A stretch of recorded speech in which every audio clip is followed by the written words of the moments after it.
Nocturia is the condition or label put on waking up because you need to go urinate during the night.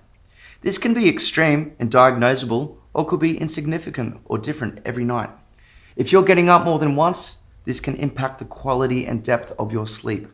Regardless, here are the main driving factors of needing to go to the toilet at night that fit with our framework, and they are cortisol release, lack of melatonin, and sleep apnea. Let's deal with cortisol first. Cortisol suppresses ADH secretion. ADH stands for Antidiuretic Hormone. It normally increases during sleep. This fits in with our autonomic system framework. Cortisol is part of the fight or flight response, though this is yet another reason to keep doing the breathing exercises to get more rest and digest response. So if you are having nocturia issues, you need to do these breathing exercises more often to exercise the rest and digest reflex. This will help lower cortisol secretion. Low melatonin levels are also associated with an increased likelihood of nocturia. Makes sense. Melatonin helps wind down the systems of the body and it has an inhibitory effect on the bladder. Stress can cause abnormal melatonin release. So again, the breathing exercises are important.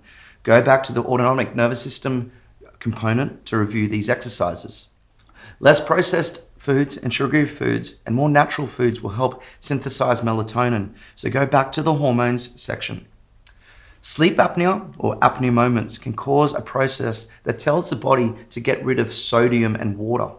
The act of fragmented sleep can cause this to happen. So prioritizing nose breathing during the day and at night is key.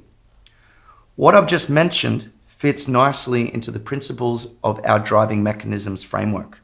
Next is the usual stuff you might have heard of, like don't drink too much liquid before bed. Even if your ADH secretion is optimum, you've got to assist the body with not giving it too much to do. Caffeine is a diuretic, so let's keep that to pre-2 p.m. Alcohol is a diuretic and a bladder irritant, so this is another reason to not rely on alcohol to wind down. If you are on medications, if possible, take them earlier in the day so the body can focus on its winding down process. Lastly, are you a salt addict?